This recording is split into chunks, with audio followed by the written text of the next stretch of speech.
नहीं माधव, आपने इस धर्म युद्ध का बीड़ा उठाया है, वचन तोड़कर उसे कलंकित मत कीजिए। मैं नहीं चाहता कि आप पर कोई उंगली उठे। नहीं पार्थ, मेरी प्रतिज्ञा टूटने की अपेक्षा से अधिक महत्वपूर्ण धर्म की स्थापना है।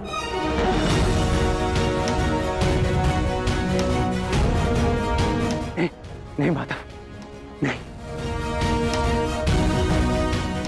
आपने ही भारभ्रीक को वीर गति दी है माधव, ताकि इस युद्ध से जुड़ी प्रतिज्ञाएं, वचन और प्रारब्ध भंग ना हो सके। तो क्या आप स्वयं इसे तोड़ देंगे?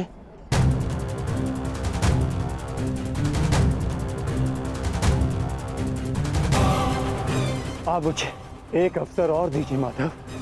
मैं अपने संपूर्ण मनोबल और कौशल से यह युद्ध करूंगा। जब तक मेरे शरीर में रक्त की एक बूंद भी बहेगी, मैं अपने मन में भावनाओं को नहीं बहने दूंगा माधव।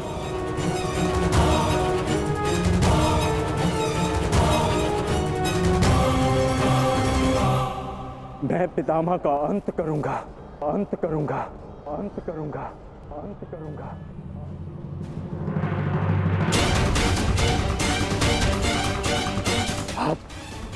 आप ये चक्र छोड़ दीजिए माधव, आप ये चक्र छोड़ दीजिए।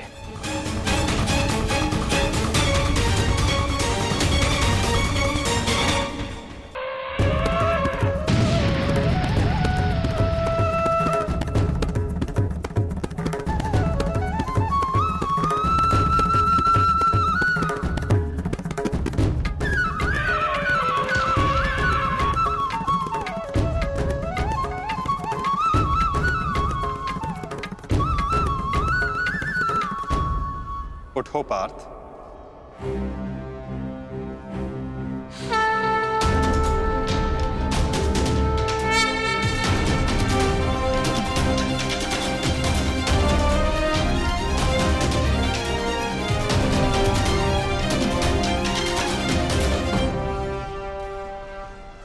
आपके हाथों मोक्ष पाना कदाचित मेरे भाग्य में नहीं वासुदेव।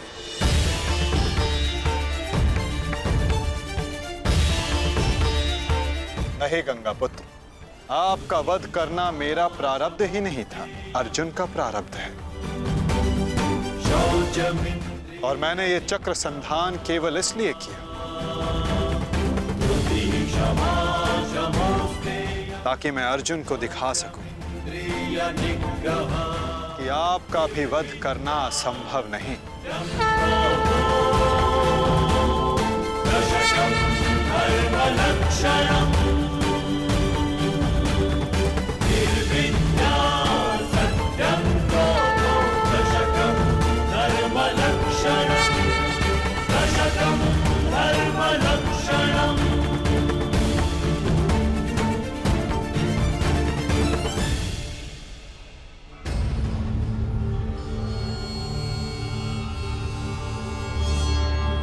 आओ पार्थ।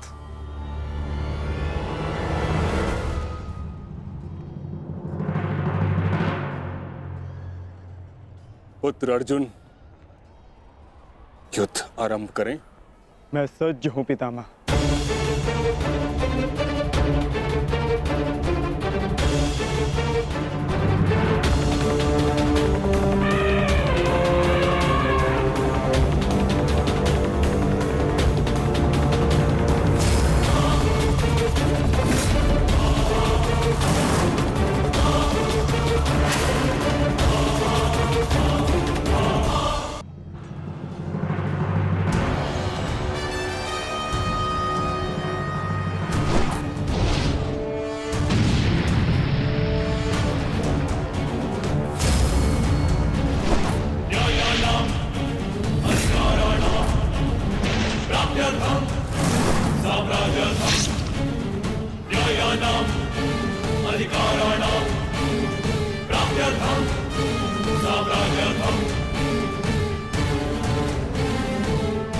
अद्भुत पुत्र अर्जुन, कर्म पथ पर तुम्हें भावनाओं से ऊपर उठते हुए देख प्रसन्नता हुई।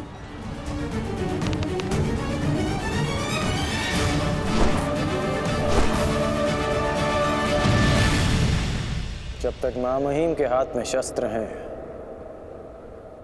उनके प्रहार की धारा कोई नहीं रोक सकता और ना ही उन्हें कोई निरस्त्र कर सकता है।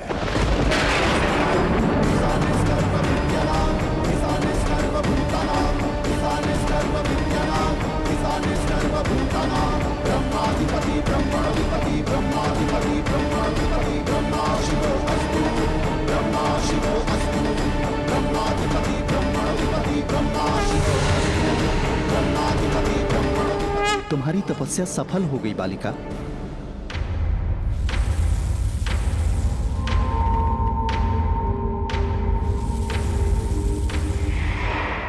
मांगो, क्या मांगना चाहती हो? गंगा पुत्र भीष्म का नाश। किंतु गंगा पुत्र का वध मेरे वश में भी नहीं है शिखंडिनी। परंतु अपने जीवन का अंत तो मेरे वश में है ना। 2 बार मैं अपना जीवन त्याग कर चुकी हूं। इस बार भी मैं फिर जन्म लूंगी और अगले जन्म में भीष्म का अंत करने आऊंगी।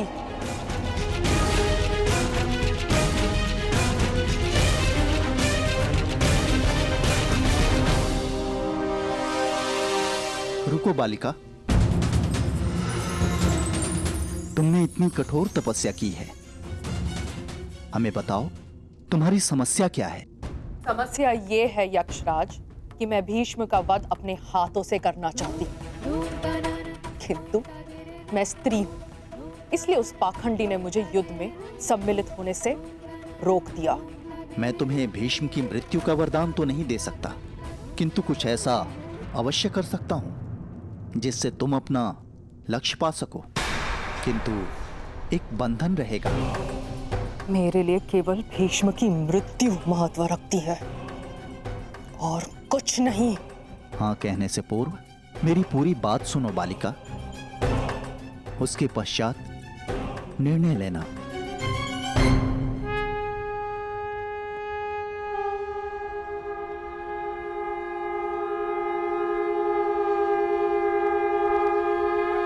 पुत्र अर्जुन, आज तुम कुशलता पूर्वक लड़े, परंतु मेरे वध के लिए यह पर्याप्त नहीं।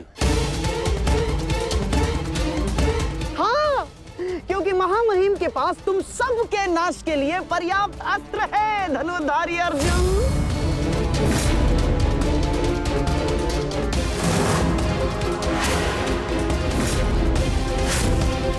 शीघ्र तुम सब इस संसार का त्याग करोगे और आप वासुदेव, आप तो इन सब के मार्गदर्शक है ना, तो बताइए आपके पास महामहिम के कौशल का कोई तोड़ है?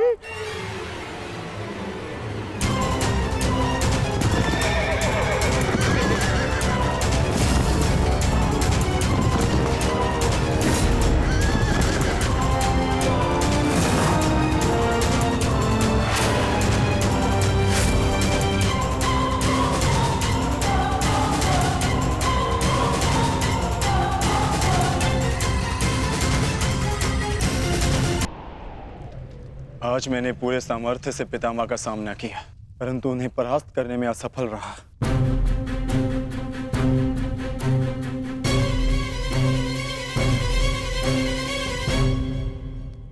हर योद्धा के उत्तर के लिए कोई ना कोई और योद्धा होता है।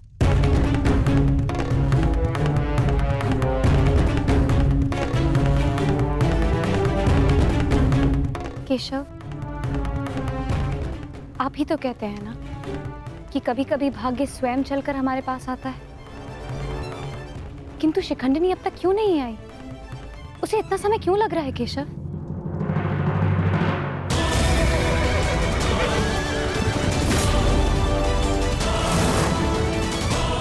हम उन्हीं की प्रतीक्षा कर रहे हैं पांचाली। ये शिखंडिनी अपनी तपस्या में असफल हुई तो पितामह हमारी सेना का अंत कर देंगे। हमारे पास केवल केवल और केवल 2 अक्षणीय सेना शेष है। अरे तो क्या करें? कुछ तो करना ही होगा, अन्यथा हम इस युद्ध में पराजित हो जाएंगे।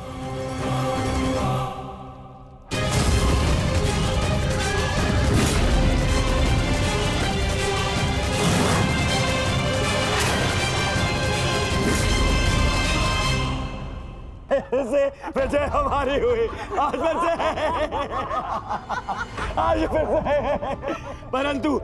परंतु सबसे अधिक प्रसन्नता मुझे तब होती है जब वो धनुर्धारी अर्जुन के मुख पर मैं भय देखता हूँ। केवल 2 अक्षुणी सेना शेष बची है उन पांडवों के पास, और शीघ्र ही वो 2 अक्षुणी सेना भी समाप्त हो जाएगी। अंत हो जाएगा उनकी सेना का और उन पांडवों का। अवश्य अंत होगा, नाश होगा, क्यों नहीं होगा? परंतु खेद है अंगराज, आप इस युद्ध में लड़ नहीं पाएंगे, क्योंकि महामहिम जिस वेग से पांडवों की सेना को नष्ट कर रहे हैं, उससे तो ऐसा प्रतीत होता है कि यह युद्ध कल ही समाप्त हो जाएगा। गांधार नरेश, युद्ध अभी तक समाप्त नहीं हुआ है। मैंने आप सबसे पहले भी कहा था कि विजय से पूर्व उत्सव मनाना उचित नहीं है।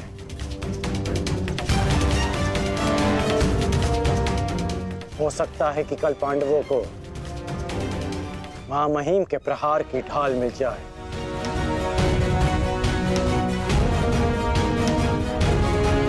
इस युद्ध में कुछ भी संभव है।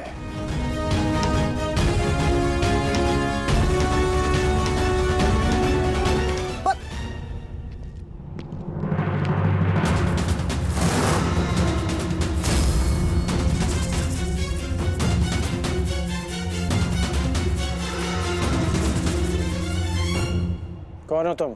मैं इस युद्ध का अंत हूं। मैं भीष्म की मृत्यु हूं। देवी शिखंडिनी,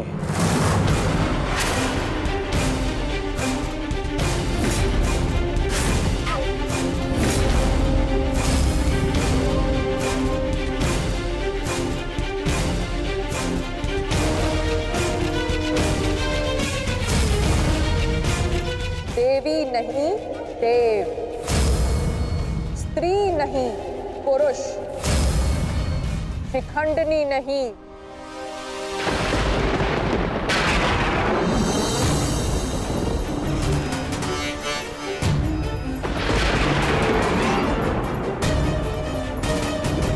शिखंडी।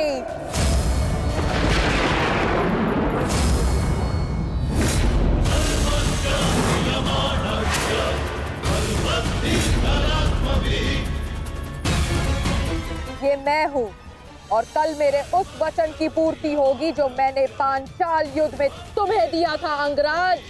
एक दिन ऐसा आएगा अंगराज जब भीष्म मेरे सामने खड़ा होगा, और वहां ना तुम उसकी रक्षा कर सकोगे ना तुम्हारा ब्रह्मास्त्र। स्मरण रखना, एक महायुद्ध होगा, महाविनाश होगा, और उस विनाश को तुम भी नहीं रोक पाओगे।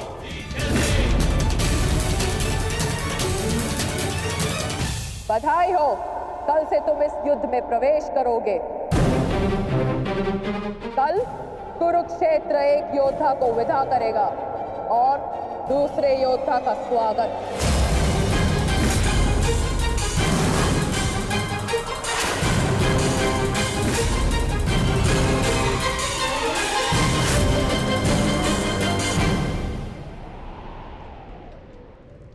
जो भी होता है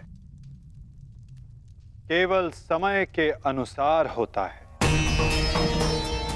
और उचित समय आने को है। हमें केवल धैर्य रखना है जब तक उचित समय नहीं आ जाता। शिखंडिनी कुरुक्षेत्र पहुंच चुकी है।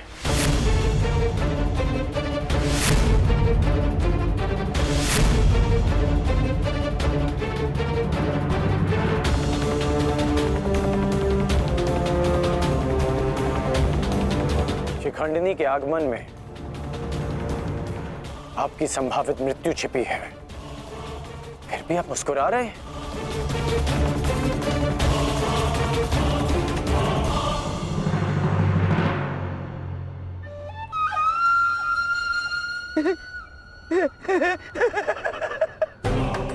अब समझ आया महामहिम कि आप मुस्कुरा क्यों रहे हैं।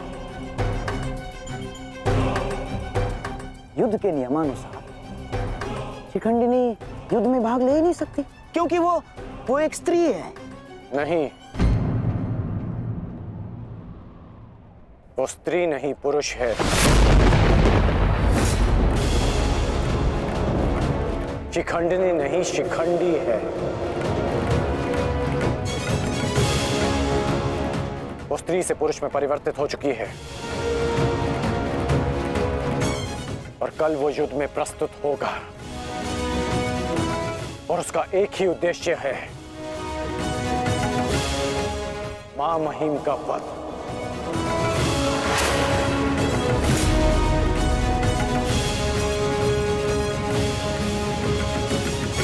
हाँ, एक स्त्री अपने प्रतिशोध की आग के चलते पुरुष बन गई। अद्भुत। भला भला ये कैसे संभव हुआ? कैसे हुआ वो छोड़िए मामाश्री, अब ये बताइए कि करना क्या है।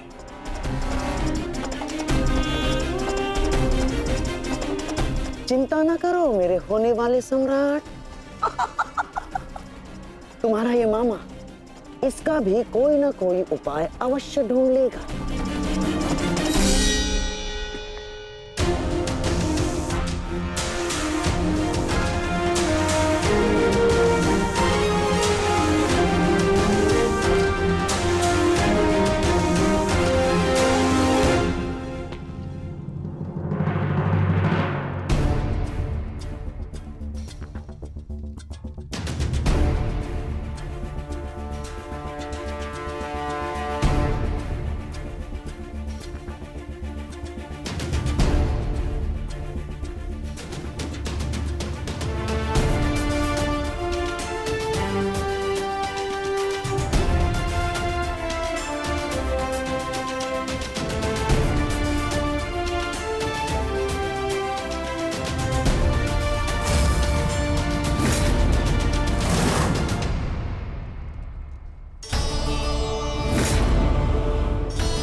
नहीं पांचाली, समय बदल गया है। तुम्हारे समक्ष शिखंडिनी नहीं, शिखंडी है। एक पुरुष, एक पुरुष, एक पुरुष।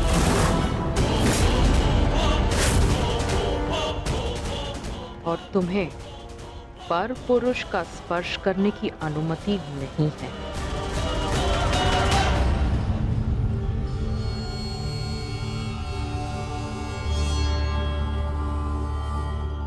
जब हमें सबसे अधिक आपकी आवश्यकता है, आप हमारे समक्ष प्रस्तुत हैं। इसके लिए आपका धन्यवाद। मैं यहाँ अपने आवश्यकता और अपने उद्देश्य के लिए आया हूँ। आवश्यकता मुझे आप सबकी पड़ेगी, क्योंकि भीष्म का अंत निश्चित है।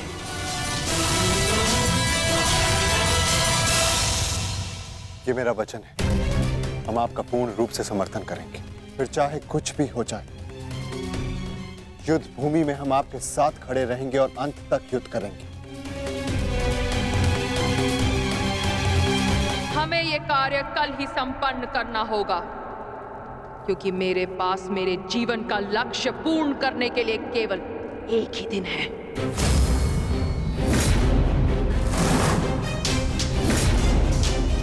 केवल एक दिन?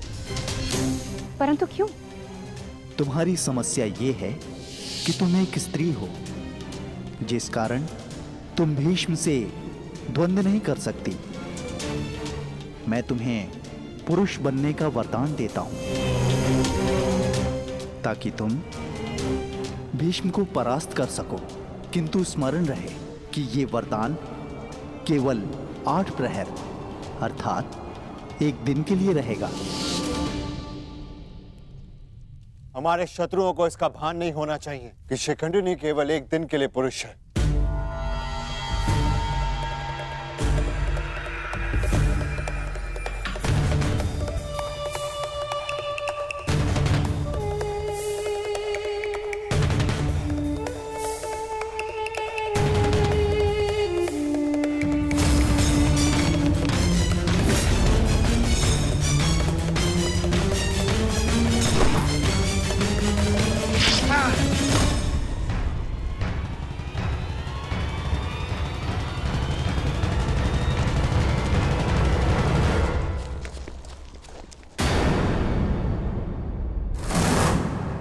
अपने वेश से ये गंधा का निवासी प्रतीत होता है। अर्थात ये मामा शकुनी का गुप्तचर था।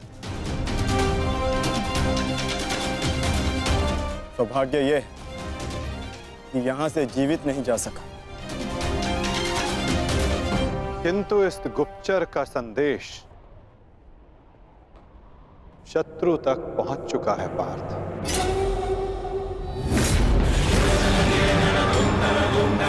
केवल 8 प्रहर, केवल 8। उसके पश्चात ना उस शिखंडी का कोई अस्तित्व रहेगा और ना ही भीष्म पितामह कोई संकट होगा।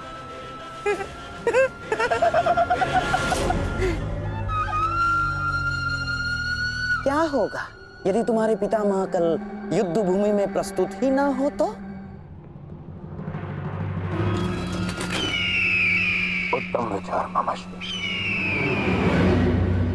मैं एक योद्धा हूं और मृत्यु के भय से छुपूंगा नहीं। या तो वीर गति को प्राप्त हो जाऊंगा या फिर विजय प्राप्त करूंगा। 8 प्रहर तो क्या, 8 क्षण के लिए भी मैं युद्ध से विमुख नहीं रहूंगा। क्षमा कीजिएगा मामही, परंतु वीर होने में और मूर्ख होने में अंतर होता है। जानबूझकर मृत्यु के मुख में जाना क्या उचित है? एक महान योद्धा की भांति आप गौरव और सम्मान की मृत्यु चाहते हैं, परंतु अपनी सेना के प्रति आपके उत्तरदायित्व का क्या? आप भली भांति जानते हैं कि सेना आप पर पूरी तरह निर्भर है। फिर भी मामही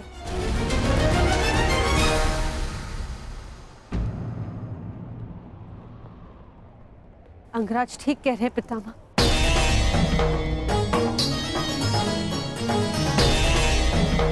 आपके और हस्तिनापुर के हित में यही श्रेष्ठ होगा।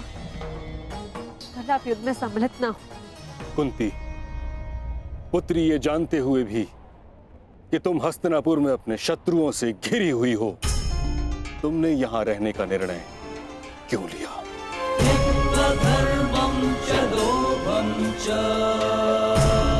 क्योंकि हम सब कर्तव्यबद्ध हैं।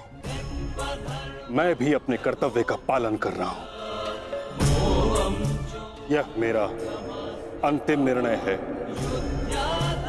और मुझे ऐसा करने से कोई नहीं रोक सकता।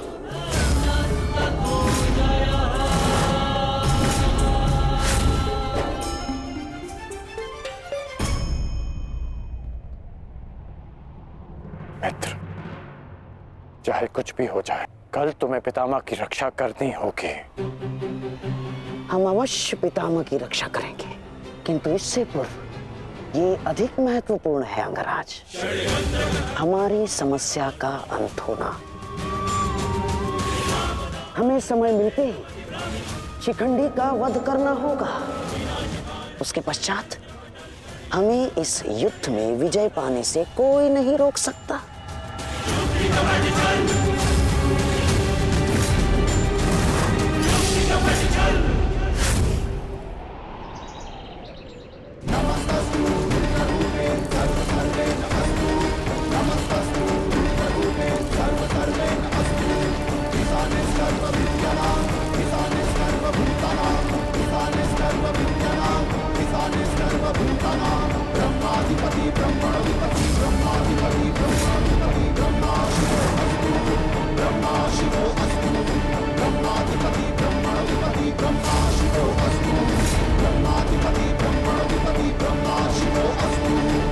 मां महिम, गंगा पुत्र,